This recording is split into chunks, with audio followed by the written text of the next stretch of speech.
Hi, this is Peter Bracke, author of the book Crystal Lake Memories. I'll be your host for the next 90 minutes as we return to Camp Crystal Lake and look back at the making of the original and still unparalleled Friday the 13th. Here's Sean S. Cunningham, producer and director of Friday the 13th. So in 1980, I'm trying to figure out how to support my kids and my wife and my house and my rent and all that other stuff. And I make this picture called Friday the 13th, which is meant just to be a potboiler to keep the lights on. It's done so much more than that. The most important thing you can do in a film career is make money. Because if you make money, people will let you make more films and take other chances, and nobody will blame them. So I've had a lot of opportunities given to me as a result of doing this one little film in New Jersey.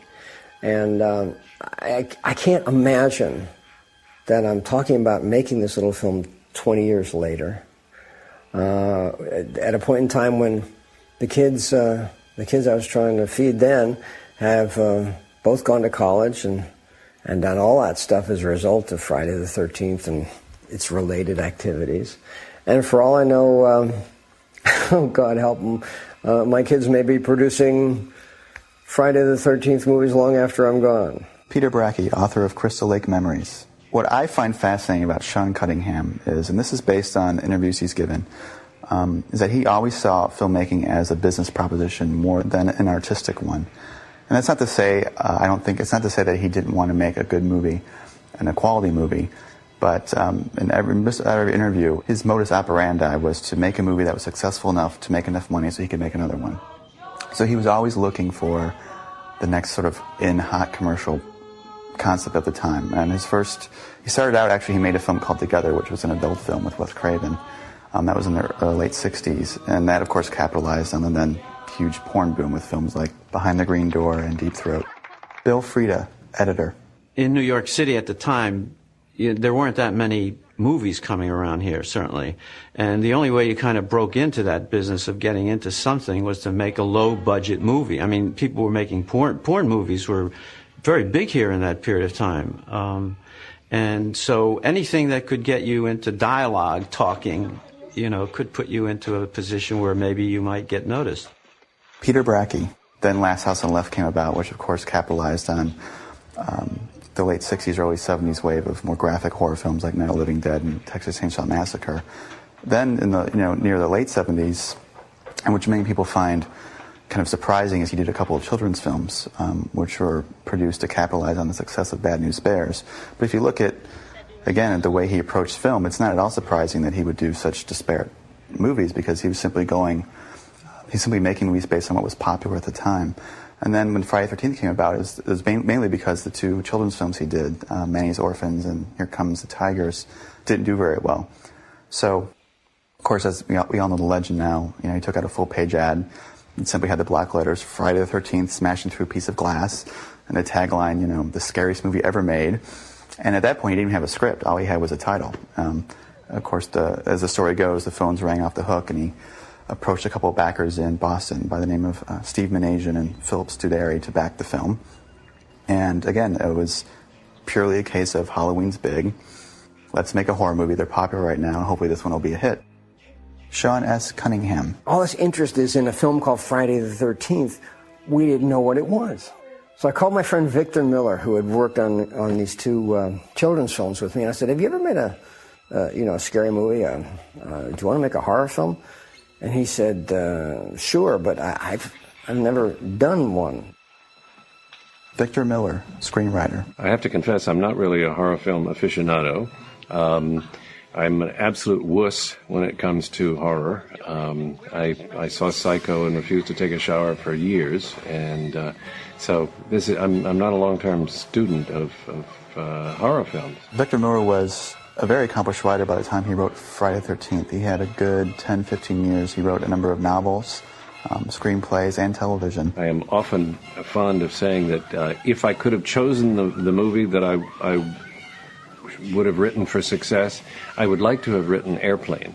That's who I really am, but by mistake somehow Friday the 13th happened. So we sat around a kitchen table and just sort of made a list of things that we thought were really scary, and how could we for just the try to strip away all of the frills and all the stuff that was unnecessary and get right down to the heart of what would have been basically a story told around a campfire designed just to scare you. So I went to see Halloween, and I went to school basically on the movie Halloween, saw it once, figured out what a good horror film would need, and then Sean and I talked about all the possible venues and the places, that it could be, and I came up with a summer camp. Oh, and the other thing I learned from Halloween is that if you make love, you get killed. So I had to figure out a way to do that. I needed a prior evil, and somehow that idea of the little boy drowning and while allegedly being watched by camp counselors, that came to me, and then of course that made the villain very easy to figure out. I mean, I didn't start with a sort of full-blown idea of the woman. I was basically working, what kind of an evil can we have? I mean, in Michael Myers' case, he's doing in The Babysitter and that kind of thing. So then when he gets out, so I was looking for a prior evil, and then that just sort of bubbled up from my horrible psyche. One of the real scary things that goes on in horror films, I came to the conclusion that the dynamic of it comes from something Bruno Bettelheim observed about fairy tales, is that you take something that really scares you, but you don't want to talk about it, and then you dress it up and put it in the story. When you take it out and look at it, it becomes less scary. So Hansel and Gretel, lets you deal with the fact that your parents are going to leave you, and that there is a hostile world out there that wants to destroy you and eat you up, as it were. And by telling that story again and again, we, as listeners, say, okay, and each time you hear it, it's a little less scary, and it's a little less scary. The ways that the killings happened were mostly based on nightmares I'd had as a child. I had no primal stories in mind whatsoever for Friday the 13th other than this mother, because I have another confession to make. I never went to summer camp because I chickened out. I was such a wuss, I got to tell you, that I didn't want to go there. I didn't want to deal with all of that stuff, and so I never went to summer camp. But I think there must be some sort of archetype, where I certainly was raised with a boogeyman. I was raised in the South, in New Orleans, Louisiana, and I was told from the first moment I could understand that the boogeyman was going to get me. In this case, it's a boogie woman. What I specifically think is at the heart of most of these popular stories is a fear of untimely death. And this comes from, I think, as teenagers, we think of ourselves as invulnerable. Bad things happen to other people, but to us, nothing. And everybody has that story of somebody in their high school class who got a motorcycle or something and hit a tree and died. And the school is in shock. This couldn't happen. But it does, because that event calls into sharp focus the fact that we are vulnerable, that we have possible problems, but we put them out of our mind. In going to a horror film, it's kind of a safe place to look at those fears. It's similar to a roller coaster, where you're in the safety of the roller coaster with the bar and with the straps and all the other stuff that's there. And then you go someplace really high and you're dropped down, apparently out of control, but then you come back and you scream and you yell and so on. And it's a similar dynamic. I saw the structure very, very simply. I mean, because I was working from Mrs. Voorhees' point of view, always. I mean, even though she doesn't come until the end of the picture, and we couldn't have afforded Betsy Palmer for any longer than that anyway, but the point of Friday the 13th to me, as I was writing it, was this is a mother who was taking care of her son, who was long since dead, of course, but that she was avenging something that really bad that had happened to him. And so she basically had to take them where she could get them one by one until she got rid of all of them. I mean, that was clearly her goal, was to keep Crystal Lake from ever opening again and hurting any other children. I mean, this was the mother that I never had, the one who would protect you and go to any horrible lengths to do it. And so I was kind of cheered by that. And that was for me, that was the structure. And of course, then as you look at it basically now from the camper's point of view, they have to watch themselves be thinned out one by one. But of course, the key to that obviously is to keep everybody ignorant. That's the hardest job of all is to have two people not know that everybody else is missing, and it really becomes kind of that architectural job of saying, let's not make them look too stupid. And so we went ahead. It took me about 2 weeks to write the screenplay. So I basically worked it through, gave the first draft to Sean. We had a wonderful working relationship, he and I. I think we played to each other's strengths in the best possible ways. We had a shorthand after doing those other two movies, and I'd written some other things, and we'd come up with treatments together. So we had this kind of shorthand that we could just go bing, bing, bing, bing, and I knew exactly what he meant. He's the only producer or director I've ever worked with who could say to me, make this scene better. And I knew exactly what he meant, because otherwise it's not very helpful. And so that worked really well. Peter Bracke. What was interesting about the casting process is at the time, it was a little unusual in that the film was being cast and based out of New York. So Barry Moss and Julie Hughes of TNI Casting at the time really were pulling from a theater background more than a film background. So most of the people in Friday the 13th actually had quite an appreciable amount of experience in theater. For example, Robbie Morgan, who plays Annie in the film, had worked she was a child actress in the theater, had done a number of musicals and long-running plays. Mark Nelson was also very accomplished in the theater. And then with Adrienne King, that was a case of they had a huge casting call with, I think, over 1,000 girls. And she had no SAG card, and really no previous acting experience except for a cameo in Saturday Night Fever. So that was also very unusual for the time, is that they were able to get a lead girl who really had no experience whatsoever, which is another example of how the series was really able to give talent a start that probably would not have had a shot otherwise. Adrienne King, who played Alice. The summer of '79, every actor and actress that was under 21 was like trying to get an audition. There was a lot of buzz going on about it. And I had some nice friends who knew Barry Moss, and he introduced me, and I met with Sean.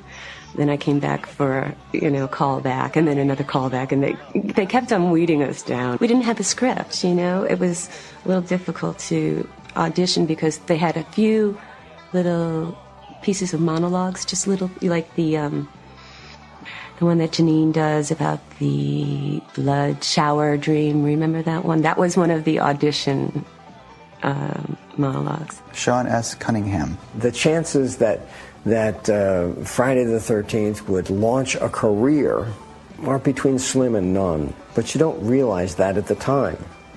I think that you can do very well in a horror film if you've got something going on behind the eyes. The best example I can think of is Jamie Curtis, who in Halloween made herself a star. She had enough going on underneath that she became interesting, which transcended the material. And that's what I think that anybody who gets into a low-budget film for career reasons is looking to do, is to try to find a way to transcend the material. But unless the material is good, it's very difficult. Well, I do remember on the screen test that they wanted a lot of reaction shots, a lot of screams. And Sean was working opposite me, and okay, this is what you're seeing right now. This is somebody's flying through the window. Okay, your reaction, It's basically all my improv training really paid off at that point. Victor Miller. I think the real sort of iconoclastic part of Friday the 13th was taking Mom and Apple Pie and standing it upside down and saying, you've never seen a mother like this, unless it was Ma Barker and Sherry North or something like that, who's absolutely insane. And she's going around macheting people. I mean, she's doing things that no human mother could ever do. Betsy Palmer, who played Mrs. Voorhees. You really needed somebody that looked like they could throw that body through the window and all of that. And I remember I wore underwear, long johns underneath, which was nice because of the cold, and a couple of sweaters. And, of course, it's always a man's foot and a man's trousers and everything, because it was Tommy Savini's assistant, a young Greek boy who did me all through the film. I'm there the last 15 minutes of even that.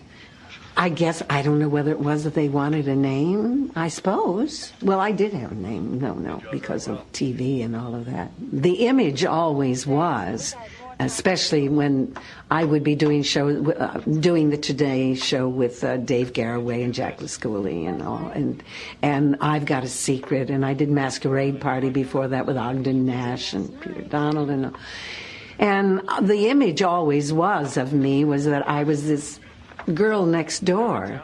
And of course, I've always said that there wasn't a gal that ever lived next door to me that I wanted to be like, you know. But that wasn't really who I was. That was a piece of the pie, this image. I'm easy, I get along, I'm flexible, I'm malleable, I get along with people. And yet that makes everybody say, oh, she's Miss Goody Two-Shoes, you know. And as a result, I had a terrible mouth when it came to telling jokes and things. Gary Moore used to say, just look. I would give a joke, you know, that would be, whatever, a little off color or whatever, maybe a lot off color, who knows. I was always trying to prove that I wasn't the girl next door. And Gary would say, just look at that face, the face of an angel, and what comes out of her mouth, you know. But that has always been the case. And people, once they get to know this other side of me, they like it a lot, you know. And I like being that, but I am the other too. And I was cast in roles, usually. I rarely played the bitch. And for this movie to have come along was, again, I suppose, part of the whole plan and the framework of everything as far as my whole career was concerned. I was on Broadway at the time doing the last year and a half of Same Time Next Year. Victor Miller, screenwriter. I had seen Betsy Palmer in a lot of movies in the late 40s, I think, or 50s. But the only one I can remember, I think, was Mr. Roberts, where she was outstanding in that. You know who they asked first was Estelle Parsons. Estelle was asked first to do it. At least that's what I was told. And Estelle said, no way, you know. But she was doing Bonnie and Clyde and things like that. And Estelle is a bigger gal than I am. I mean, I'm tall, but I'm not as hefty. Betsy Palmer, the actress, I met her once. Basically, when Sean was considering her for the role, I drove over with him to her house. She lives in Connecticut, or lived in Connecticut at the time. And we had a wonderful sit down with a cup of coffee, and she'd read the script and talked about what a pleasure it was to be reading this Grand Guignol, as she called it. And so she was obviously into the fun of it at that time. Peter Bracke. Well, I mean, the interesting thing about Betsy Palmer, of course, is she was considered a girl next door type. She's certainly not the type of actress you'd initially think of as a psychotic killer. Friday the 13th, along with Halloween, really helped start a trend, which was when you made a low-budget horror film, you tried to find an older actor or actress who of some notoriety to be in your film to give it more of a higher profile. For example, Halloween had Donald Pleasance. Betsy Palmer was in Friday the 13th. So by getting her into the film, it gave the film a little bit more of a cachet with older viewers and a little more of a prestigious air, even though it was low budget. So at least they could say starring Betsy Palmer as opposed to a complete cast of unknowns. Although some people, for example, Barry Moss, feel that the film missed its best bet with Betsy Palmer in the sense that when she finally appears on screen, she's so rather butch and mannish that it sort of destroys her girl next door quality. Some people felt it might have been scarier if, you know, when she shows up, she's just nice apple pie old woman. You think, how on earth could this woman be a killer? But now in the film, when she shows up, the minute she appears on screen, you're like, oh, it's the killer, because she's so, you know, completely, obviously psychotic at that point. And they also cut her hair very short. They gave her a very masculine kind of look with a sweater and very bulky. So it's kind of ironic that they would cast her against type and then not use that type. But other than that, it did work very well because it generated a lot of controversy for the film. It certainly outraged a lot of her older fans who felt she shouldn't do a film like this. You know, there was one of them, Siskel and Ebert. One of them was fit to be tied because I had done this movie. How dare I let my viewing audience down by playing this a horrible woman. All I know is he said, you write to her and just tell her you know what she did. So there were people who were disappointed in me.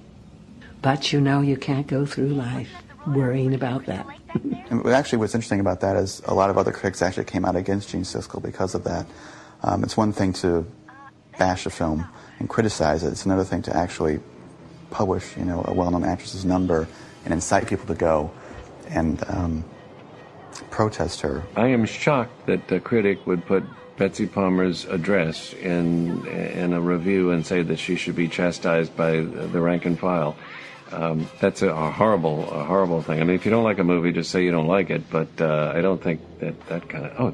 That's ghastly. Well, the funny thing is, he actually published the wrong address too. So she had someone told her, I think years later, she had said, and she had no idea because she never got a single letter. The nice thing about the first two Friday the 13th films is that they were both filmed on the East Coast in actual camp locations versus the sequels, which were formed in California. So, they tend to feel fake, and it's obvious when you watch them that you're nowhere near the East Coast. But especially in the first Friday the 13th, it feels really real. This is a real camp. It's an authentic location. So I think that adds a lot to the creepiness and the scariness of the film. So I think it was a really good move on their part to actually film on the East Coast. But other than that, it's a pretty unremarkable location. Everything they had was there. They didn't have to build any sets. Certainly saved money. Virginia Field, the art director, did change a few of the sets around. I think the bathroom scene where Marcy gets killed with the axe in her face was partially built to kind of make it a little bit more creepy, but for the most part, everything was live on location. The film was filmed in New Jersey at a camp called Camp Novi Bosco, which actually is still in operation today, and from what I understand, they actually have a little wall of like Friday the 13th paraphernalia. It's kind of ironic that a Boy Scout summer camp would be using this film to promote it as like a tourist attraction and as a way to get kids to come to this camp.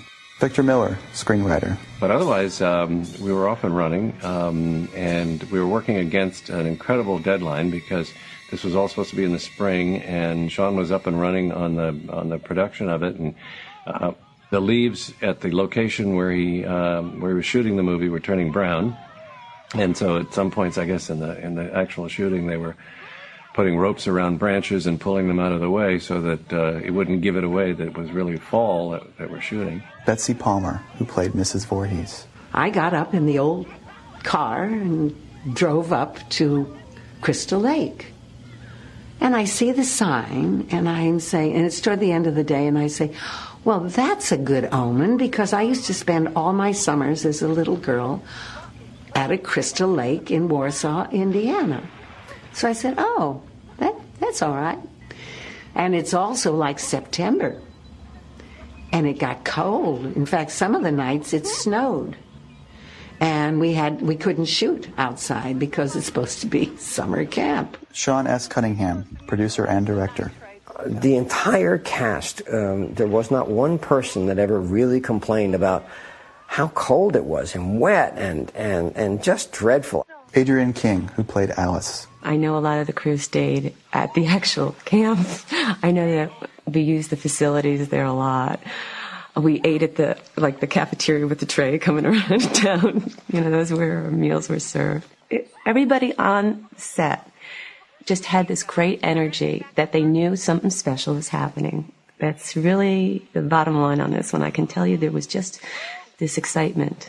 The wonderful part about making a movie at that point in your career, in everybody's career, is that we were so thrilled just to be seeing an image, and we'd look at a dailies and it had color and sound and look, that's me, and it's a wonderful place to be, because the thing about being jaded and spoiled and all that other stuff, which can certainly be a part of our industry, comes in later. This is young filmmaking by young people. I loved working with Sean. I really did. Sean's a good director, good producer. I found the crew wonderful. Jay Cooper, assistant editor. It was a very family type of thing. Sean worked with the same people for many years and pulled them all together. And even as he went and did bigger and better things, he kept the same people around. We were also, all the kids in the movie, we were just so thrilled to be working there, and there was just a real camaraderie about it. Everybody was just so happy to be doing something that was fun. I mean, it was a blast. We had a good time on the set. Sean got very, very good performances out of these people, I think. Sean had spent a lot of time in the theater, so I think he was most comfortable working with actors and kind of indicating to them what he wanted. Betsy Palmer. That was one thing that Sean was very good about. One of the directions that he gave me that was really important, because Jack Nicholson had made, the one where they're up at that wonderful place in Colorado, The Shining. And of course, when he's down in the maze, he's going, and you want to do that. You want to all of a sudden get very kind of, I'm that bad lady. And I was beginning to do that, and Sean would say, no, Betsy. Remember Jack Nicholson? Remember how bad that was in the maze? He said, you just do. He said, just play it straight. That's all. So that's what I did. Sean S. Cunningham. There's a technique that has become kind of a cliche, which is the stalker POV that I used in Friday the 13th, and in fact, John Carpenter certainly used before I did. And it's the notion that there is an unexpected person in the story. And that by switching to that point of view, you can, or you used to be able to, create a certain kind of anxiety, because the camera is in the wrong place, and it's telling you non-verbally that there's somebody else possibly present. And with that, I think is one of the many devices that we used to try to increase the tension. That we, the audience, have information that the characters don't have. And so that whereas the character might just wander into the equipment shack thinking everything is fine, we're saying, no, there's somebody out there, don't you see? And that's that dynamic. Victor Miller. The function of Crazy Ralph in the screenplay Friday the 13th is to set the tone for this horrible geographic area. That Crystal Lake and the environs is a place where weird things happen, and so he's kind of like a Greek chorus who comes in and says things aren't what they seem here. Don't count on anything. You can have a guy. Originally, Crazy Ralph was called Ralphie Rat Boy because he was carrying these dead rats around, and so he's kind of the signpost that says watch out. And of course, you've already seen that the area is not exactly cool, because you know that the first girl has been murdered by that time. But he's that Greek chorus that says, "If you know what's good for you, get back on the bus." Peter Bracke. The first character we meet is actually Annie, and Victor Miller has stated that he was very aware of Psycho when he created this. It's sort of a nod to the Janet Leigh character in the sense that initially you think, well, Annie is the lead of the film. And actually, she isn't. She's killed, 15 minutes into it. So it's sort of a fake out in the tradition of Psycho. Now, a lot of people complain that it didn't work, that it was clear that she was going to get killed. But, as many people that I know thought she was a lead and was really surprised when she was murdered. One thing that worked really, really well with this film is we basically shot in continuity. The way it was shot was pretty much how it unfolded. If you read the screenplay, really the only sort of logic I think they're concerned with is the actual scare sequences. I think it's all about just kind of coming up with a sketchy sort of situation to get kids isolated and alone in a scary place. And the film's real focus is on those 7 or 8 key scare sequences, where one by one people are picked off. It's very similar to Agatha Christie's 10 Little Indians. And even in those films, the characters tend to be very sketchily drawn. This isn't a character study. And I don't think anyone in this kind of film wants to sit with characters for an hour and really come to like them and love them and then watch them get killed. That would just be depressing. So you have to sort of just set up really basic archetypes that people can relate to and that you kind of like and root for, but that you don't like too much. So while I can understand the criticisms that it's poorly made, I don't think so. I think that both Sean Cunningham and Victor Miller knew very well what kind of film they were making. And they knew that, they looked at Halloween and realized you have to create a basic setup, but you can't overdo it. And you can't, this isn't a big drama with big scenes and big emotional arcs. It's a popcorn movie.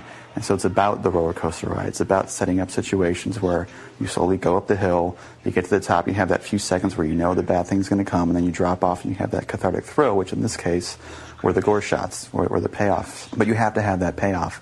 And then you go back and you do it again. It's just a bunch of hills and valleys. Sean S. Cunningham. We needed to have surprising but long, attenuated moments that would have a moment of surprise in them. That was the goal, rather than saying we have to have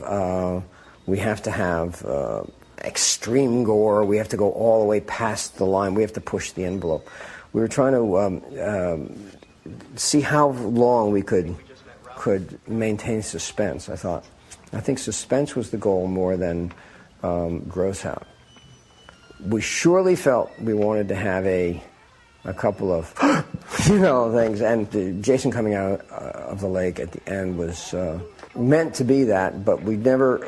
It really took a while to get that right. If you tip it off, it just won't work. And so I tried to figure out how to make that moment really work best. For sure, I knew we had to, the ghost story is over, so you can turn on the lights. So Dawn comes up, and she's on this beautiful placid lake.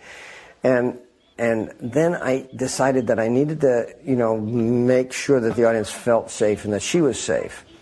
And did that in two ways. One is I had some cops running along the shoreline in the background to create that sense of safety. It was shot very idyllically, and then Harry Manfredini laid the music out so that it just mellowed you out. But when the kid comes up out of the bottom of the lake, it comes up musically at a point where it's also unexpected. And it was only when all of those things came together, then you had the audience. And that moment, the dynamics of that have been copied any number of times, and consequently, anytime you even come near it, everybody says, "Oh yeah, I know what you guys are up to." It was so much fun at first because I think it's probably the biggest scare I've ever seen in a movie theater. Adrian King. With the ending in the canoe, he didn't get it the first time, and that was somewhere in September, and so we had to shoot it again. And we didn't get it that time, and this was later in September. But he knew what he wanted. He kept on saying to me, "We're going to get it, we're going to get it." And finally, I think it was the last day of shooting. He had a slow-mo camera, he had a couple of cameras. But I always remember we were in the little cafeteria before dawn, because it was, and we're waiting on the warmers, where they keep the food hot. We're all sitting up on those warmers, and we hear the little local radio station going, "And it's 28 degrees outside." And I'm going, "Sean, are you sure we want to do this again?" He goes, "We're going to get it. We're going to get it right. Don't worry about it. This is it." So he didn't, and he got it. God, he got it. The part of Jason was meant to be played by my son, Noel, who was at the time, 10 or 11 years old, I think. And he thought it would be just fun. However, when his mother found out that what would be involved with forgetting about missing school, but that, it was cold. I mean, there was damn near ice on the lake, and that you'd have to get in and stay under the water and do all this stuff. She was having no part of it. If I wanted to go out and do that was fine. So we wound up hiring Ari Lehman, who had been in the Manny's Orphans thing as a one of the gang of no good kids running around. He came out and did it, and I think we had to shoot that on 3 different days. We had to get them under the water had to be quiet, and they have to be in exactly the right position, and the sun and the cops, and everything had to be perfect. And then you'd shoot it, and of course he would pull her into the water, and that was it for the day. You might get one more shot, but he'd have to get all warmed up. But it was a complete makeover for her. We'd have to dry the clothes, the hair, put on makeup, do the whole thing. At that point, the light would be shot, and so we we shot it. It wasn't until we shot it the third time, and I think that we went back, when we went back to shoot it the third time, I think it may have been middle to late October. It was getting on, and it was cold. We went out and we finally got the shot that's in the movie, and I'm really glad we did. Another thing that Friday the 13th I think really did that was really important, at least in terms of the horror genre, is that for the first time it made the makeup artist the star of the show. After this film came out, at least in fan circles, everyone knew who Tom Savini was. This guy suddenly, after this film, was getting tons of offers for other slasher films, and he started going on talk shows. And for example, on The Burning, the film he did after Friday the 13th, for the first time in history, the filmmakers sent him out as part of the publicity tour for the film. So suddenly you had makeup artists, going on TV talking about what they were doing. And that was the first time that had ever happened. I mean, you had people like Dick Smith, for example, with The Exorcist, who received quite a bit of acclaim. But now suddenly you had films where the star was the gore effects. And so suddenly people wanted to know, well, who's doing the makeup? And that's something you never had before. So, it wasn't like, well, gee, who's starring in Friday the 13th Part 3? It's like, well, who's doing the cool gore effects? So that film certainly catapulted Tom Savini to a whole new level, and the makeup artist to a whole new level. The murders, as I remember them, were pretty much scripted when Tom Savini came. I remember the day he came to Sean's house in Connecticut one afternoon, and it was absolutely fascinating. But if anything, he enriched what was already there, because he would be looking through my screenplay and be saying, well, I noticed you have a hatchet in the face on page 38 or whatever it was. And he turned to Sean and said, do you want a fake face and a real hatchet, or you want a fake hatchet and a real face? I'm going like this. He's just going boom, boom, boom, because he was so skilled at his craft that it was really fun to talk to. And he gave me the sense in subsequent drafts that I could go further, I could do more, I could have more fun with it. So I think the how-tos were pretty much there, the rough outlines, but what gave them that kind of real juice and life, death, the irony, was that Savini just said, anything's possible. Don't hold yourself back. When Tom Savini arrived, he arrived with his truck and his assistant Tasso and a chinchilla, and a bunch of makeup, and basically he didn't leave till we wrapped the movie, and he became part of our extended family. He was one of these guys that just could go and go and go. He had this boundless amount of energy, and he was so much fun to be around. His enthusiasm never waned. It was neat seeing him work, and I remember in Steve Miner's garage, I think, Tom building fake heads of some of the cast members and stuff. And again, it was sort of like, hey, kids, we're gonna make a movie, and Tom's gonna do these really neat effects like an axe in the forehead. I have pictures where he was baking Betsy Palmer's head in the oven. It's like, it was so bizarre, but he just really knew what he was doing, and he shared it. You could watch him making the molds. He was very creative. He knew what he was doing, his special effects, makeup. He was the one who had done George Romero's movies and had that expertise, but he was also cutting edge. He wanted to try the next thing, go for the, something else. And he was a hoot. He was so much fun to be around. He had so much energy. And like I said, so much talent, man. He made a lot of that movie happen. To try to decide how you want to do all this stuff in a vacuum is really a fool's errand, because we didn't have the time or the money or the expertise. And to work with somebody who was willing to push himself gave us the best possible result. Critics would argue that that was a negative thing, that it was placing effects and spectacle above acting and talent and humanity. But if you look back at films of Hollywood, there's always been spectacle movies. Back to Cleopatra or Ten Commandments, it was always about big effects and grand set pieces and locations. The only thing that was different about Friday the 13th was that in this case it was gore. And that was a hot thing at the time. That was a new boundary to push. And again, in the early 70s, it was porn. Suddenly you could be sexually explicit. And you had films like Midnight Cowboy, which got an X rating and won Best Picture. Suddenly it was dark subject matter. But in the 80s, it just happened to be gore. That was the new frontier to push. And again, Friday the 13th wasn't the first film that did that either. I mean, you look at Herschel Gordon Lewis movies, even Last House on the Left had a couple of very graphic scenes. But this was the first time that the film was marketed specifically to tell people you're going to see 6 or 7, or in this case people thought 13, really creative, shocking deaths, and you're not going to know how it was done. It's like a magic trick. And that's other, I think, aspect of the makeup, which is what's so brilliant about what Tom Savini did in this movie, is that it's not off-putting. I mean, some people, of course, were disgusted by it, but kids, clapped. And I think the reason they clapped wasn't because, there was this sort of blood was coming out in them. They wanted to see people murdered. It was like a magic trick. I was like, how in the hell did they do that? Bill Frieda, editor. Kids have a great sense of humor. They have this tongue-in-cheek sense of humor, kids. They're just perfect. And that's what this had. I really think this had a touch, that touch of humor in it. It wasn't serious. Nobody was really dying. And these kids loved the way it happened. When you see Kevin Bacon get killed, it should be something where you're gagging, where you're running out into the lobby saying, I'm so disgusted, but you're like, oh my God, how do they do that? And you're gasping because it's like cool, because you realize there's no CGI back then. It had to be done live on the set in front of the camera.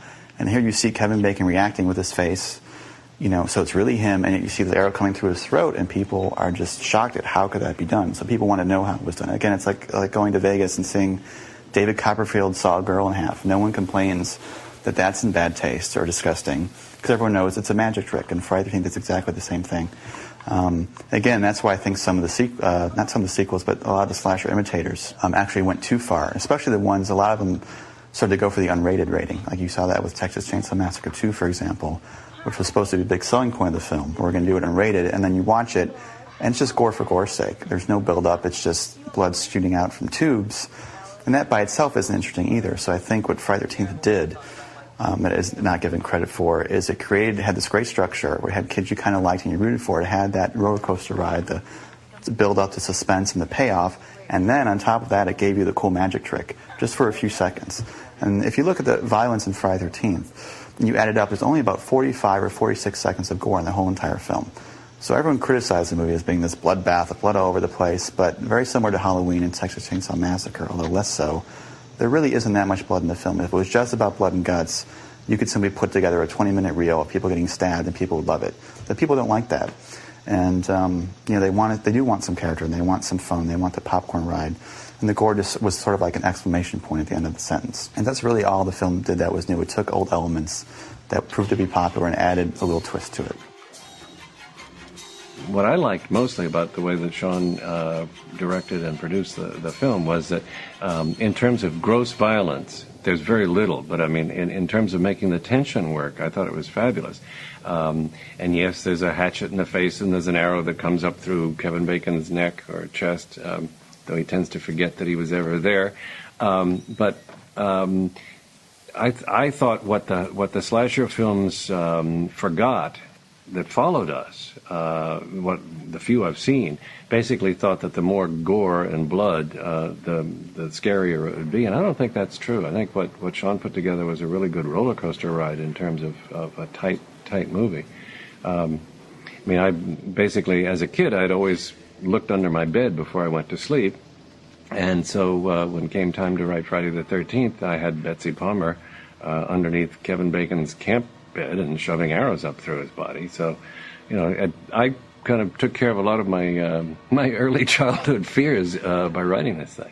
When Victor and I were playing with this,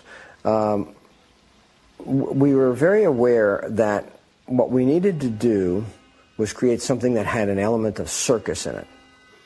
And so that with the special effects, at this point we had an MPAA and so on, we knew that we could get up to a certain level. But if we crossed the level, you'd get what would be today called an X rating, and it would be a bad thing. So that what we tried to do is get as invested as we possibly could in the story and in the anticipation of the payoff, and then to get through the payoff quickly and as efficiently as possible. What was interesting was that when we made the television version, the pretty much gore-less version of the film, we wound up cutting, I think, maybe a total of 20 seconds from the movie, of all of the extreme gore. But so that there wasn't that much of it. I didn't think that there would be any real point in washing the audience in blood. And I found that to be counterproductive. It's kind of like the relationship between pornography and sexy erotic storytelling. That when all of a sudden the specifics are presented, it's not what you think, and it's off-putting, and it doesn't take you to the right fantasy places. The impact of Friday the 13th on the horror genre, from my point of view, because I'm, as I said right off at the beginning, I am not a horror film aficionado, seemed to be to create a lot of epigonai, a lot of followers who just decided that blood was king, and so that they had these movies where there are heads in refrigerators, and and the more blood, the more gore, the more sort of anatomically correct you could be in cutting people up, that the people would love it. And I think that the genius of Sean in putting this movie together was in showing just enough. I mean, when the movie was finally released on network television, they did not have to cut out that many seconds of gore, and I think that's a tribute to it, because it's about the build-up to the tension. It's about the don't go in there's. It's about, oh, don't go in there. And then, of course, you get the one shot with the hatchet in the face, which is, of course, the styrofoam hatchet glued onto the real face. There's been a big change that's taken place over the last 20 years in for want of a better word, the horror film. There used to be special effects, and special effects were like a magic show. And you did tricks for the camera. You would kill somebody. Now, you're sitting in the audience and you know that person didn't get killed, but you don't know how it happened. And central in that assumption is that the camera is an impartial observer. That's no longer the case. They know that the camera can hook up with a computer and a camera can do anything. So whereas it used to be that you believed what you were looking at, now we're skeptical. We don't believe anything that's been photographed because we know it can be changed and manipulated. There was a long time before that existed where it was like photographing a magic show.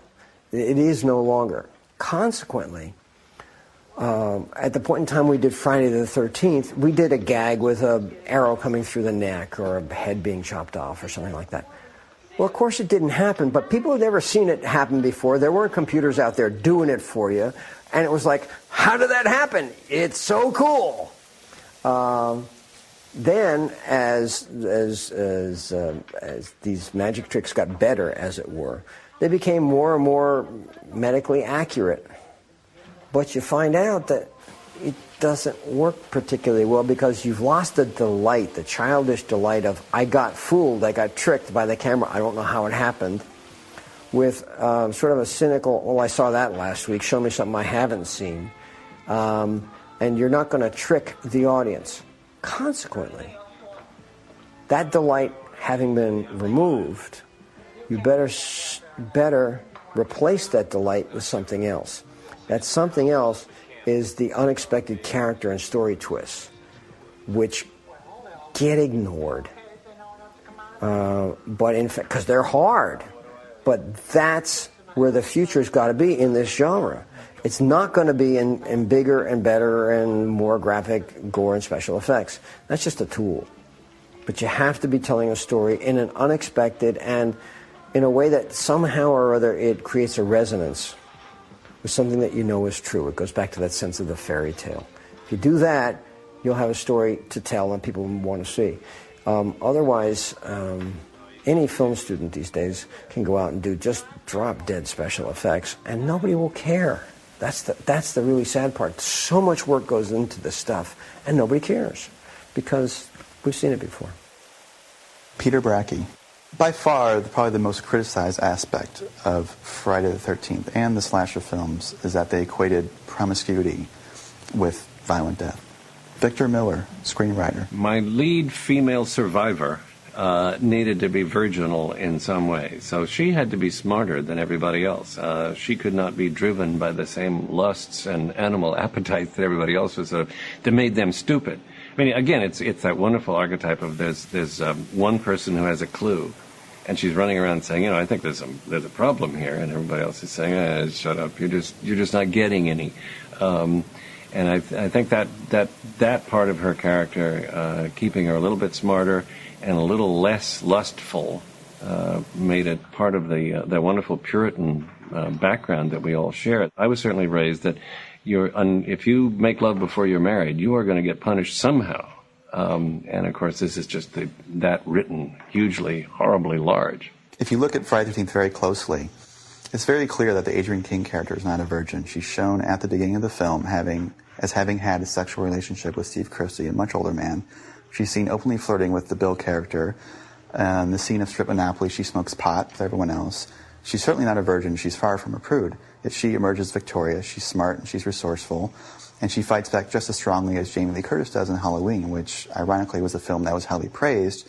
Now, another thing that's interesting, too, about Friday the 13th is that in terms of the victims, as many men are done in by the killer as women. And in fact, most of the most vicious murders are saved for the male characters. Kevin Bacon gets an arrow through his throat, which is probably the most violent moment in the film. Bill is arrowed to a door, almost in a sort of a weird crucifixion, sort of a pseudo-crucifixion like Jesus Christ. So if anything, Mrs. Voorhees reserves her wrath most for the male characters. And of course, further confusing the whole matter is the killer, of course, is a woman. And another thing that the critics highly criticized about the film was that it supposedly showed independent, sexually promiscuous females being hacked by a male killer who was bearing down on them from sort of a point of view shot. But if you watch the movie, while there are some point of view shots in the film, as she's stalking the victims, when the actual murders happen, they're always shot from a third-person perspective. You never ever see someone getting killed from the gaze of Mrs. Voorhees. So you could argue that the killer is indeed coded as male throughout the film. Like you see it turns out to be a woman, of course, but you see Mrs. Voorhees' shoes, an arm, a knife. So you think, oh, it's a man. You just assume it's a man. But if anything, I would argue that Victor Miller and Sean Cunningham both knew that everyone would go in thinking the killer was a man. So by setting it up by looking like a man, it's really just to fool the audience so they won't expect that it's a woman. It's not, I don't think, to try to connect some sort of misogynistic, threatening male gaze onto the audience or to get to incite people to think like a psychopathic killer. I think it's just to confuse people so they'll be shocked when Mrs. Voorhees shows up and it turns out to be a woman. Again, it's unlike Halloween or most of the other slasher films. It's actually set up like a mystery. It's very much like Psycho or, again, an Agatha Christie movie or story where you don't know who the killer is, and that's part of the fun is guessing who it is. And so by coding the killer as male, it simply tricks the audience.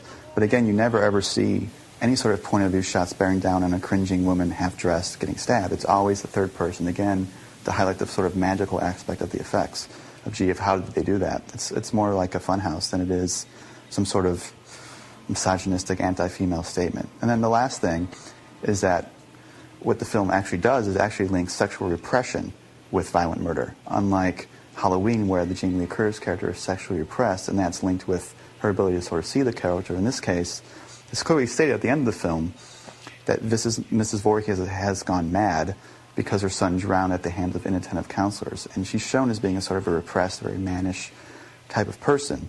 So in a way, you could link her repressed sexuality, her inability to deal with it, as kind of coming out as sort of a rage. So if anything, the film equates sexual repression with rage, saying that sexual repression is bad. If you repress your feelings and your emotions, it's a negative thing. And the people who are sexually promiscuous die equally, and the lead is sexually promiscuous. So there really doesn't seem to be any really clear link between virginity and purity and living in this film. So I continue to be baffled by that whole statement. I don't know where the whole virgin as hero came from. That really started with Halloween, and yet that movie was far more praised than Friday the 13th, but yet that film connects, again, promiscuity with violent death far more than Friday the 13th ever did. Sean S. Cunningham, producer and director. I never bought into the notion of sex equals death, or that try to make the statement that other people have danced around with, that that the reason everybody gets punished in horror films is because they're sexually promiscuous and so on. That wasn't my intention. And in fact, I think that diminishes the form at some level. The scariness comes from bad things happening to good people for no apparent reason. And reconciling yourself to the fact that evil and bad things are out there, and they don't care whether you're nice to your mom or not. We think that we protect ourselves by being nice to our mothers, being polite, by being good people, going to church and doing all the good things. But gnawing in the back of our minds someplace is the notion that that may not protect us. And it's the image that comes to mind is the shark's point of view in Jaws, where you look up and all of these people are out swimming, and all you see from the shark's point of view is legs, lunch. And he's not saying, who's the bad person or who's the good person I'll stay away from. He's just looking for lunch. And it's just as cold as that.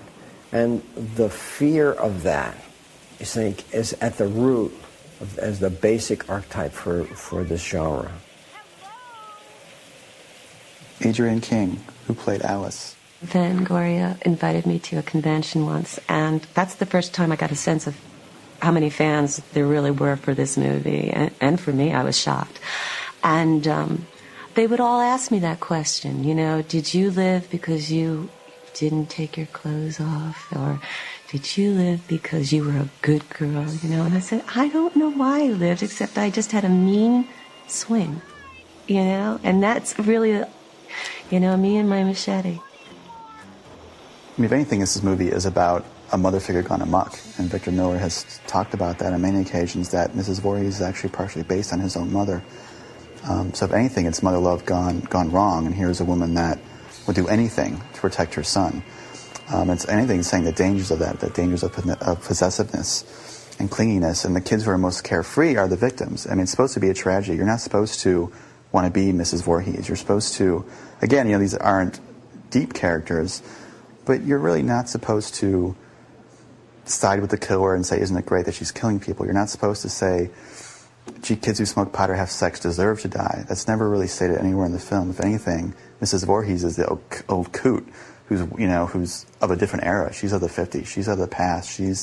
Kids, they looked at her as like the crazy old grandma they were afraid of. I think that's why the film was really scary in many ways. And I agree. I actually find Mrs. Voorhees scarier than Jason because she's a real person.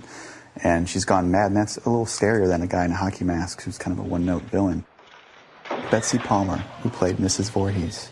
I'm very sincere about being an actress, and I really worked on this role to make her justifiable. In fact, it was like kind of almost saying my own life, because I lived at that same time. I decided that she was in high school, had gone steady with this boy, and in those days, girls did not go to bed. I said, they did make love. She became pregnant. And then when she began to show her pregnancy, first of all, she told the boyfriend, and he said, no, don't brush it off on me. No. I'm not responsible for this. So then she had to tell her parents, and her father got mad. That father kicks her out of the house. She's wandering, and I figured, well, maybe the Salvation Army took her in as they did unwed mothers. And I have the child. I have never even graduated from high school. I don't know how to earn a living. And this one summer, they said I could cook and wash dishes at this scout camp. And I thought, how wonderful for my little boy, Jason.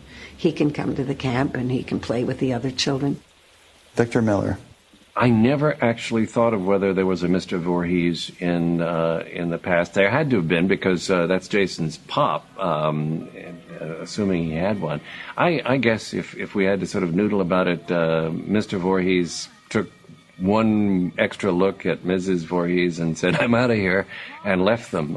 But that's a good thought. If I had written one of the sequels, I might have found out exactly how he passed from the scene. I didn't get up there and try to play a bad lady. In fact, I tried to play a good lady who'd gone a little wrong, but that was because she wanted to save more children. She didn't want them to die. What's wrong with that? You know, that's a mighty cause. And so I said to a girl once, I was on doing a radio show, and it was a call-in, and I said to her on the phone, I said, why? Tell me, why do you all love Mrs. Voorhees so? She said, because we know why you did it. We understand. So I was not going to argue with that. I thought, oh, I am an actress after all. It's another thing that's really, I think, I don't want to say admirable, but what's kind of exciting in terms of a horror film about Friday the 13th is it almost feels like a documentary. These are just real, natural, average people. There's no lightning, no monsters coming out of the ground. This could really happen. I mean, I think that's why it was so terrifying as a kid, because every kid goes to summer camp. That's the other brilliant thing about the location, is that like Halloween, it's set in a very middle-class, ordinary environment. And I think in the 70s, I think what really turned the tide was Charles Manson. When those murders happened, suddenly everyone realized that, oh my God, at any moment, someone could come into my house and kill me. So I think these films were very much of their time, because people were very, very scared by random and unmotivated, faceless violence. And that's exactly what this film was. You never saw the killer until the end. It was just something creepy's out there, you don't know it, it's eerie, and then it just comes and kills you for no reason. So when people say, oh, it's about some morality tale, again, it's simply a function of this is what kids do. This is what kids want to see. They smoke pot, they goof around, they have fun. And it had nothing to do with morality. I mean, I don't think Sean Cunningham or Victor Miller sat around and said, I'm going to make a big statement about, how horrible smoking pot is, and kids shouldn't have sex, and let's kill them off. I mean, it's just, let's make some money. I think one of the most fascinating aspects of the Friday the 13th phenomenon, at least now 20-odd years later, is that I think the film has become embraced by a lot of different subcultures and different groups. And one of those that is, I think probably would really surprise the filmmakers, is that gay men especially have come out, a lot of them have come out and talked openly about how much they love slasher movies. And I guess when you look at it and you think about it, there are some, you can draw some pretty obvious parallels between the experience of a gay man coming out, and the experience that the heroines in this movie have. Adrienne King is a good example, the Alice character, in that the character starts out being carefree and knows something is happening, but she's not sure what it is. And then suddenly the horror becomes more overt. She starts discovering what's going on, and suddenly she's aware of this horrible, awful thing going on in the world, in this case, which is violence, that people are capable of murder, that violence exists and evil exists. So in a way, the character coming out and accepting the presence of death and mortality could be seen as equivalent to a man's coming out experience, in that it's dangerous and scary. And it's also interesting about these movies is a lot of the gay men really related to the violence and the gore effects, which I guess you could argue because it's very much it's all about sensations, about the flesh. It's about discovering, it's about looking at the body and exposing sort of the tenuous relationship we have between life and death, and it's all focused on the flesh, the arrows coming out of the flesh, people getting stabbed and slit, and I think people going through sexual awakening, whether it's gay or otherwise, are completely obsessed with their bodies. I mean, your hormones are changing, you're getting pimples, your body's changing. It's a really awkward, awful time, and especially I think for gay men and lesbians, it's even more acute because they're so focused on themselves and they're being told that it's bad and ugly and awful. So you're just watching kids who are physically perfect get killed and mutilated. And I think, and I'm not even sure fully what that connection is, but certainly there have been a number of articles written, a number of young filmmakers who are now making horror movies, for example, who have come out who are gay and have been very highly influenced by films like Halloween and Friday the 13th. So there seems to be a connection between the male experience of coming out, and the experience of the heroines that they seem to identify with in these movies, having to come through a very traumatic situation, but come out stronger. And the other thing that's interesting, for example, like Jamie Lee Curtis, these characters tend to be kind of loners. Even Adrienne King is sort of separate from all the other counselors. She's not friends with them. She's already at the camp, and they're like strangers. So she's always sort of an outsider. So the heroines in these movies are part of a community, but not quite attached to it. So I think gay men especially can really relate that sort of outsider quality, and that sort of thing that you're going to be left alone. You're going to have to fight the evil and fight the force by yourself. And so I think a lot of outsider-type characters, again, doesn't have to be gay men. I think anyone who's an outsider. I think that's another reason why these films appeal to such a cult audience, because a lot of the people that go to the conventions and love horror movies and Star Trek or whatever are more of the outsider characters. They were lonely as kids. I certainly was. Movies were my friend. Movies and music and books. So I could go to a movie and I could feel a kinship with the characters. I knew what it felt like to be an outsider. So, and then going to this place, this camp, which was all-American, and still feeling like an outsider is something you can really relate to emotionally.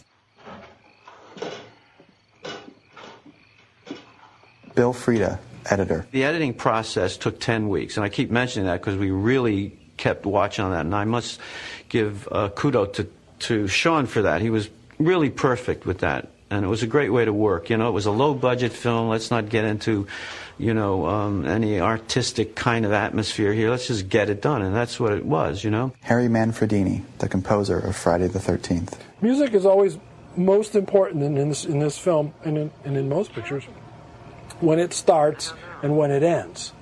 It's got to have a time to come in. That's got to be that one place, like uh-oh, or in this case, you know, an uh-oh sort of thing.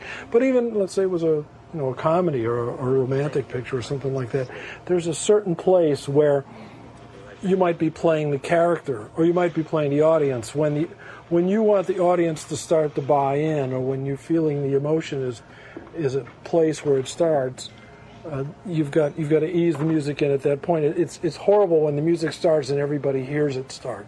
It's almost like you shouldn't notice it come in. And especially if you're trying to get the audience to relax, you shouldn't notice the music go out either.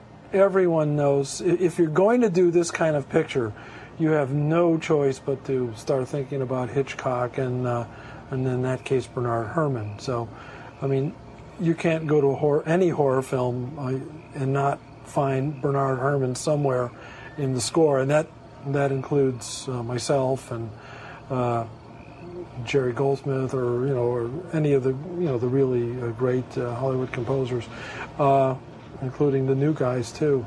You hear it everywhere. Penderecki that's where the beginning of the infamous Jason sound started. I was studying I'm always studying somebody, and I was studying his music, very strange, complicated music, and it was a choral piece in which he had the chorus not just singing normally, but also sometimes in the middle of things the chorus would go or make a sound that was vocal in nature but not a word, not a singable sort of sound. And I thought that was really sort of a cool idea. Now, obviously, I don't have a chorus. I don't have anything. Basically, I've got me. So I got this idea from the picture. If you're watching the picture, you'll see at the very end, when Betsy Palmer finally gets into the film, we find out that she's Jason's mom. There's a close-up of Betsy Palmer's mouth, and obviously she was someone who, I'm guessing, heard voices. And the mouth is going, kill her, mommy, and it goes back and forth from her voice to a child's voice and back and forth. So she was hearing this in her head. So I got the wacky idea to take kill her, mommy, the first two letters of kill, K-I, and ma, M-A.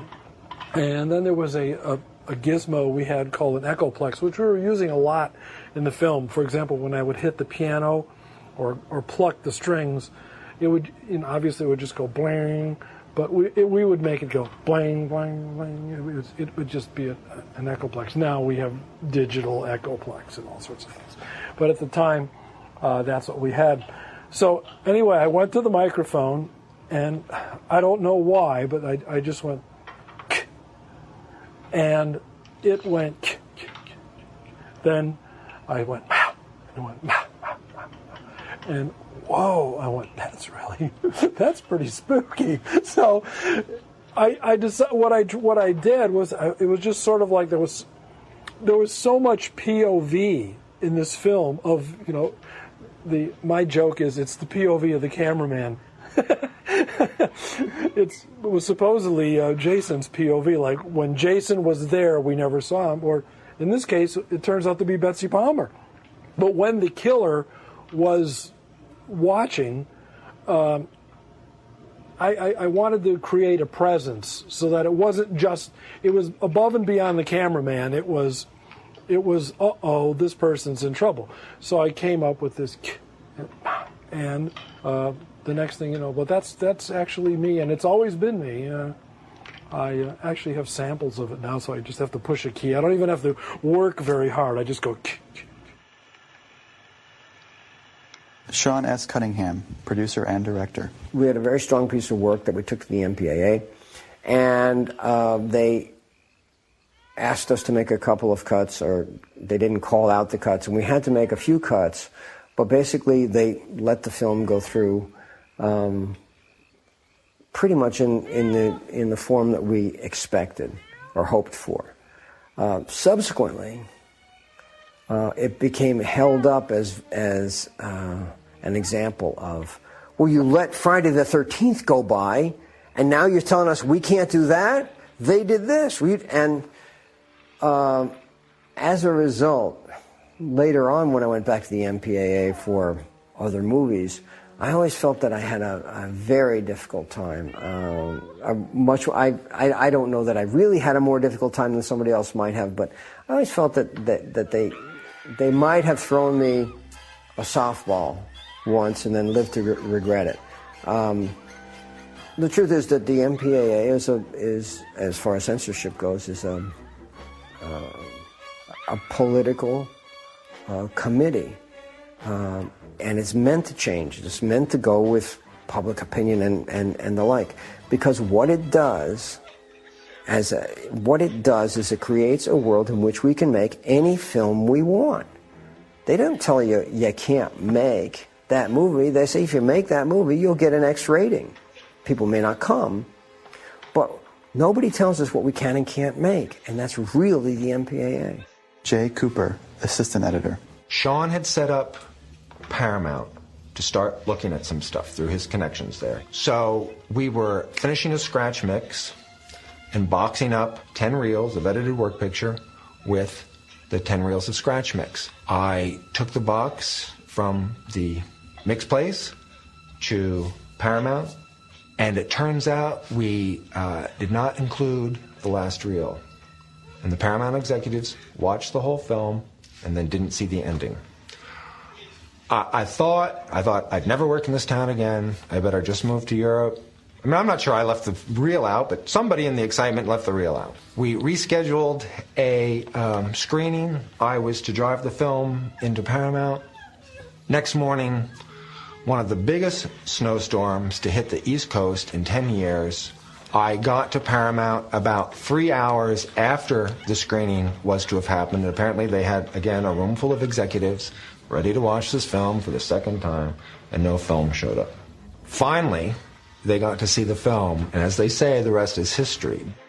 Bill Frieda. We had screenings for ourselves, but then we had the first screening that I recall for Paramount. And I do remember that very distinctly because I feel I had a big, heavy hand in that, frankly. I'm working the board in the back. And if you recall the ending, when that head pops up, when that's Betsy Palmer, Jason pops up, when we were doing scratch music, Sean would bring us some music, and we would lay it in. And there was one piece that he brought, and I had sort of moved it in and out. And at that moment when that head came out, there's this huge bang. And I remember at the first screening that we had for ourselves, I would take that, that gang and just go crazy with it. And it would shake, So I did the same thing, and Sean wasn't saying, hey, look at the next screening, I mean, it was just something we were doing. And I bounced that thing up. I swear people just jumped out of it. And I think that's the thing that sold it. I really do. I think this guy sat there and said, even if you buy this movie for the ending, it's going to be cheap. Why not do it? We started to screen it for distributors, and it had just incredible success because mostly it was the sucker punch that happened in the last reel. And guys would watch it and get scared and delighted, and then they would get taken out of their seats at a couple of moments, particularly one at the end. And they loved it. And they loved then all of a sudden setting up another screening and bringing in all the secretaries and all the other guys, and they would sit in the back and wait wait, and all of a sudden, they'd jump up and they'd laugh and they hit each other and go on. And it was exactly that kind of fun that created this little bidding war between United Artists, Warner Brothers, and Paramount. Harry Manfredini. We had a ball screening it. We knew it was working. I mean, I knew it was scary before I even put the music in because I thought it was scary already. But the fun thing is that we did do a few test screenings, and like I said before, Sean and I used to sit. First of all, I like to sit close up in theaters, so I don't care if I come late. There's always room in the first couple rows, and I like to get the whole thing in. But we used to sit in as close as we could, and then what we would do, and Sean was so funny because he got the biggest kick out of this, as something horrible was about to happen, we would both slide down in our seats and get way down like where you couldn't see us, and then we'd spin around, and actually instead of watching the picture, we would watch the audience, and something would happen, and I'm not kidding you would just see people flying out of seats and bouncing and things like that, and Sean would just go like, I got them all, there was like about 200 people jumped, so I got every one of them on that. Victor Miller, screenwriter. The film was released in early May 1980. I think it was like May 6th or May 8th, I've forgotten which. And the next thing I knew, it was an instant success. I mean, I went the first night to a little movie theater in Milford, Connecticut with some friends, and we saw it. And it was fun seeing an opening night. Nobody knew it was opening. I mean, nobody knew who I was or cared. And I'm sitting in the movie theater, and the movie, they all enjoyed it. And at the end of the film, when Adrienne King does in poor old Betsy Palmer, 3/4 of the theater got up and started heading for the exit. And then when the remaining quarter of moviegoers screamed, they all whipped around and stared at the screen and saw Jason coming out of the water. And that was wonderful for me. I was surprised. I had no idea that the mechanics of the film would work quite that way, that people would actually be leaving before the credits and would be nailed to the floor after the poor little kid comes out of the water. Even if it was rather crudely made in terms of the way it was shot and edited, and some people would say the caliber of the acting, I think it is, especially if you listen to this commentary, it is very clear that Victor Miller and Sean Cunningham knew what they were doing. Again, you could argue with how successful it was, but to say that they had no concept of what they were doing or no goal in mind when they structured the film, I don't think that would be accurate. It's very clearly patterned and laid out.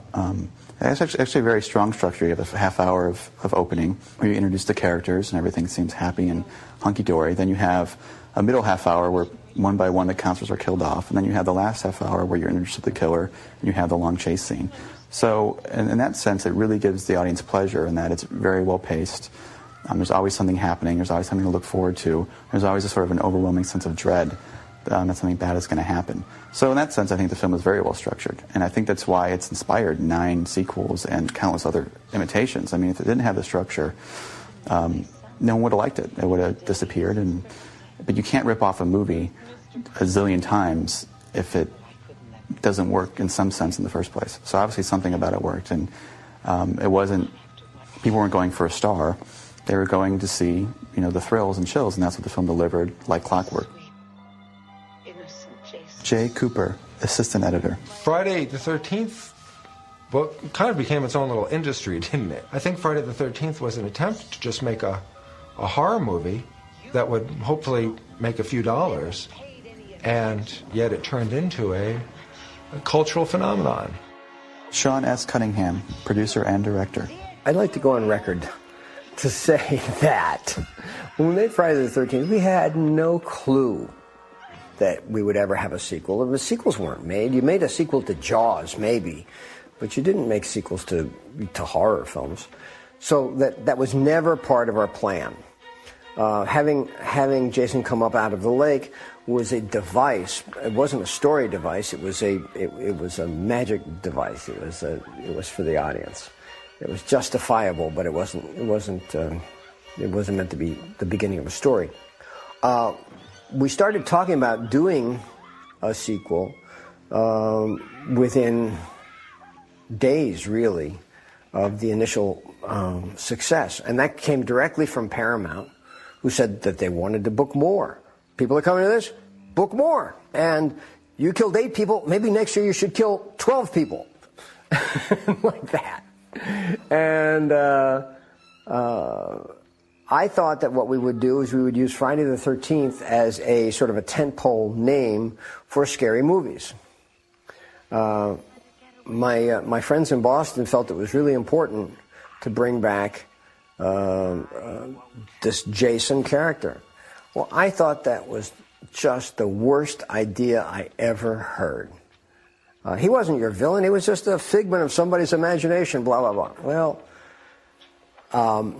I was completely wrong. And in fact, Jason came back, and he's still with us today. He has become a pop icon. He's the icon of the boogeyman. And, I understand the character he became much more than I understand, the character that he was initially. But, most people don't realize that Jason, as a character, really wasn't in Friday the 13th. It was his mom. Victor Miller, screenwriter. Jason, to my way of thinking, is a growth that came out of the movie, and a couple of choices that Sean made, because it was never my intention that Jason be the central character in Friday the 13th. But then I didn't write it with thinking about sequels either. Jason was just, to me, a nice little boy who drowned. But because of the nature of the nightmare ending, and because Sean had Tom Savini on board as such a fabulous makeup artist, they turned him into sort of a monstrous-looking cretin or some sort of child who really perhaps should not have been alive in the first place. I mean, he just looked awful when he came out of that water. And of course, that made the chair jumper at the end so much better. But it was never my intention that this be a deformed child. Betsy Palmer, who played Mrs. Voorhees. I say to these audiences, they ask me to come and sign autographs, and people come from all over the world that love horror films. And I say to them, you've been taken for a ride. I said, I don't know who this guy in the hockey mask is. I said, I'm insane. I'm crazy, but I'm not insane.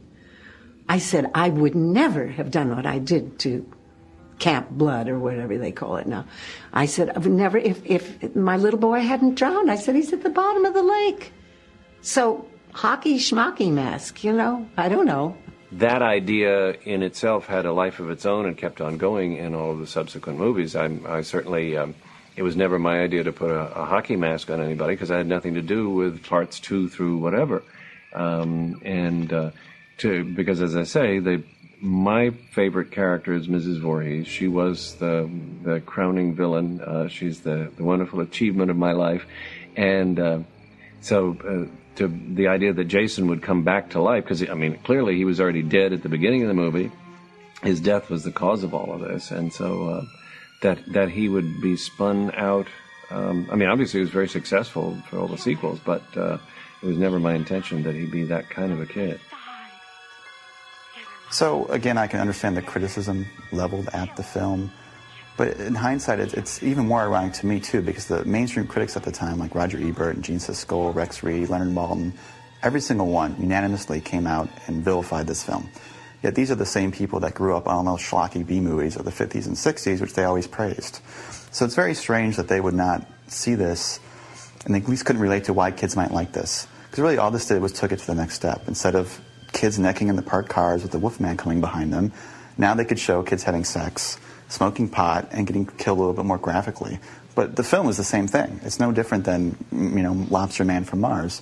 It's just, it's more modern. The kids are, obviously it's stated now, you look at the clothes and the styles and the fashions, but back then this is what kids look like. This is how they acted. This is what they did. You have kids at summer camp. Of course, they're going to have sex, smoke pot, drink, and goof off, and that's what they're going to do. So it's just, so to me, I'm completely bewildered still at how all the critics and the parents groups overreact towards this film. And again, by overreacting, all they did was make kids want to see it more. So I don't know if Friday the 13th is brilliant, but it certainly was clever. And it's certainly very clear that Sean Cunningham and Victor Miller knew exactly what they were doing. They had studied the genre, they knew it was popular, and they capitalized on what they thought kids wanted to see, and they turned out to be right. So in a way, you could simply just argue that critics are simply being spoiled sports. Because someone said, hey, I'm going to make a movie that's fun. It's a popcorn movie. I want it to make money. It's going to deliver what the audience wants. It's not going to be an art film. It's not the auteur theory. It's not a filmmaker trying to make a grand statement. It's just, I'm going to show you a good time. And that's always looked down upon by critics and by cinema elitists. The resistance to the genre probably occurred much later as dozens of low-budget horror and gore-oriented films started to find a regular audience with teenagers that parents and educators would say, this is not a productive use of your time. You know, don't do this. We're against it. Stop making these movies. And the people certainly have a point. It's something that you do occasionally, but it wouldn't be something that you want to do on a really regular basis. So the film comes out. It's a huge hit. The filmmakers make it. They prove themselves right. Critics hate it, so of course they're going to rip it apart. And you could argue that critics are just frustrated filmmakers anyway. So what's interesting now is that I think today a film like this, no one would bat an eye. Now it's very common for even mainstream huge filmmakers like Scorsese or Spielberg to make a popular popcorn movie for the audience, and they make their personal movie, and they go back and forth. But back then, I think in the late 70s, the auteur theory was all the rage. So I think people, craftsmen like, for example, John Carpenter or Sean Cunningham, people who made movies for the audience based on the B-movies they loved as a kid, were frowned upon. Now I think they'd be praised. So you could maybe argue that part of the backlash against Friday the 13th and spectacle movies like this at the time was simply, bad timing. It was simply the era. It just wasn't cool to make movies that were unabashedly commercial. I don't think that the Friday the 13th, certainly not Friday the 13th, wasn't meant to be misogynistic. And it certainly wasn't anti-women, and it wasn't trying to demean women. We didn't exploit nudity particularly. We killed democratically. But I think that when you try to overanalyze this stuff, you can get yourself into a big mess.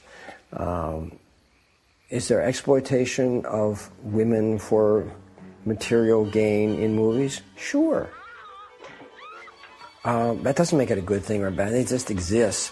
And then you can choose to go to the movie or not. You can choose to make the movie or not. But there's always going to be some version of a girly calendar that's going to exploit women. But by the way, there are also calendars with motorcycles that exploit motorcycles, and there's also all kinds of gay calendars that exploit. That it's just part of our culture, and I think you make too big a deal out of it, you do yourself a disservice. It's kind of fun because there I was writing in 1979. The sexual revolution had gone swinging past me, and I'm writing a movie which is hugely moralistic. I wasn't quite aware of that until after the movie came out, and people started throwing darts at me and it, and all the kinds of things about the feminists didn't like it particularly, and there were hundreds of reasons not to like Friday the 13th unless you really just enjoyed the movie. Adrienne King, who played Alice. I actually thought it was an empowering position for me. I lived. I killed the killer, I didn't look at it that way as, the victim, because I didn't consider myself a victim in that movie. I think it's fair to hold Friday the 13th up to critical scrutiny of any kind, because after all, if we're going to put it out in the theaters, then that's fair game. And I don't think we can go whining around saying it's no fair to criticize us. Yeah, I read some of the reviews. They were pretty funny. That we were all very nubile. I always remember New York Times describing the young camp counselors as nubile. And I think that's the only good word they had to say about us. And I also think as a cultural event, Friday the 13th has some sort of importance. I'm not sure, in terms of the larger culture, whether the fact that we have to kill virgins or I felt I had to kill virgins is significant. I don't know. I certainly, people have asked me whether I feel guilty. Have I written something that caused people to go off? Or if there's a paranoid schizophrenic out there who's seen Friday the 13th 147,000 times, should I feel guilty if he goes out and murders somebody? And there are moments where I have a fleeting thought that, yeah, I guess I'm certainly somewhere in there. And then the other times I say, no, I think he was having his problems long before I got onto the scene. So I don't know quite what to make of the critics. I set out to write a roller coaster. It was the antidote to the family film myth. And we had a great deal of fun doing it, and I felt much better afterwards. I felt cleansed because I never had to look under my beds again. I mean, I often tell people that it was very exciting to all of a sudden see Sean Cunningham hit it big. And I remember also one day him walking into an editing room, because by then we were already working on Friday the 13th Part 2, and saying, Jay, take a look at this. And he held up a check, paid to the order of Sean Cunningham, Paramount Pictures, and Sean went out and bought a really nice car, and Steve Miner went out and bought a really nice car. Friday the 13th made me a credible writer. Before that, even though I thought I was fairly credible, I'd written a lot of novels and novelizations and things like that, but suddenly there I was, and I was hot for about a minute and a half. Came out here, sold films to Columbia, things like that never got made. Went on and had a wonderful career in daytime soap opera, which was a lot of fun from 1982 on. Betsy Palmer. I was in Philadelphia doing Strindberg's The Father, and after the show at night, we'd go on our way back to the place where they were boarding all of us, and I would stop at a little grocery store to pick up some groceries for the kitchen, and I'd be with my little basket, wheeling it, and I'd hear this, and I think, oh no, I'm just going to ignore that. So I turn around and he said, I knew it was you. And then across the street, when I'd be walking maybe to rehearsal, there'd be a couple of boys, young boys, and they'd yell across, they'd say, kill her, Mommy, kill her, Still get it. Still happens. And now it's my claim to fame. Harry Manfredini, the composer of Friday the 13th. What was interesting was one guy who was at this lecture, he said, when I was at UCLA and USC, he went to USC. When I went to USC, he said, we studied that score so hard to try to figure out what you were doing. And I said, I'd love to find out what you discovered, because it was interesting. And he actually is a quite big composer right now, and there are a couple of guys who are working with him who are doing very well. My relationship to the franchise is that I suppose I'm an executive producer. I have coordinated with New Line to make a Freddy vs. Jason movie, which is currently being shot in Vancouver, and hopefully something fun will come out of that. Who would have thought 23 years ago, we were making a movie that was still going to be around and played every Friday the 13th and every Halloween. I mean, every Friday the 13th I get calls from people I haven't heard from in a while. Oh, I was just thinking about you, It's not going to die. It will go on forever. First of all, I think there's a whole brand new audience finding it. I know that my nieces and nephews that are 10, 11, 12, 13, my neighbors down the street, it's kind of like they're all finding Friday the 13th for the first time, and they may not be taking it quite as seriously. It's more of a camp film now. That's what when I was watching it last night, I was laughing.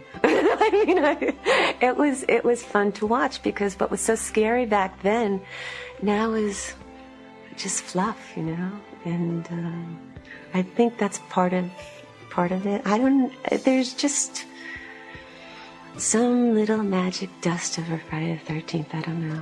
Peter Bracke, author of Crystal Lake Memories. Friday the 13th and its sequels are more than just a potent modern myth. Collectively, it's a story of how a talented team of actors, writers, producers, directors, and craftspersons changed the face of popular culture by jumping headfirst into the trenches of low-budget filmmaking. Through sheer courage and dedication, their commitment inspired legions of young actors and filmmakers the world over. This popular success generated unprecedented box office returns that helped to fund numerous important cinematic works outside of the franchise, and forever changed the way independent motion pictures were produced, marketed, and distributed. What was once an unassuming little low-budget shocker has left an unparalleled legacy that will continue to reverberate throughout the industry for years to come. So ends this audio commentary for Friday the 13th. I hope you enjoyed this trip back to Camp Crystal Lake and the making of the film that changed horror history forever. Until next time, just remember, they never found the body. The preceding commentary was produced by Jeffrey Schwartz and the staff of Automat Pictures, Los Angeles.